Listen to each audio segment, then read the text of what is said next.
How are you feeling today about your? I know I'm ahead by one vote. We're feeling good. It's wonderful to be greeted by neighbors and friends here in Great Neck. Looks like we have some early voting here, so that's always a good sign when people are coming out early in your own base. So feeling pretty good about it. How are you confident?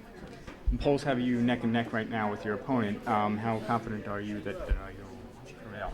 I'm confident. I think that throughout this campaign we've gotten our message out, and I think people are very angry at the Wall Street crowd and see Mr. Wilson as a representation of the worst of those Wall Street values. And we have a lot of people pulling for us, so I'm very confident we're going to have victory by the time the evening is done.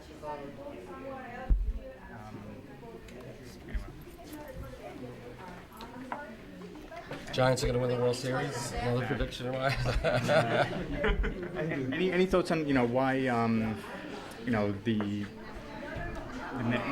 race has tightened so much in recent weeks? My opponent's a very wealthy fellow. Spent a lot of money, millions of dollars that he's had more than I have for this campaign. Negative campaigning, which unfortunately works to some degree, but I don't think it works at the end of the day. So I'm confident that when the voters come out to vote, not people who answer a questionnaire over the telephone, that we're going to be fine.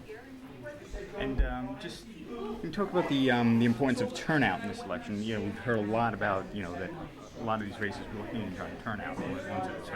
Well, all races will hinge on turnout. You could be way ahead in the polls, and if your vote doesn't turn out, it doesn't matter. You could be way behind. If your vote turns out, you can be a big winner. So I think for all the races, and I'd rather be in a competitive race because that way your supporters know they have to vote. Sometimes if someone's way ahead, their vote in the end gets depressed because people say, well, they're going to win anyway, they don't need my extra vote. So I think a healthy turnout is good for our representative democracy. So certainly I encourage everyone to go out and vote, whoever you vote for. And I know that in my case, a broad voter turnout, a heavy voter turnout will favor my candidacy. Okay, so to those who are saying that the vote really doesn't matter, I'd say the vote absolutely matters. There are obviously a number of competitive races all across our state, in every region of the state. So every vote does matter, and we don't want to see any election won or lost only by a handful of votes. We want to see a strong vote for whoever wins. Every vote does matter. People should not minimize that at all.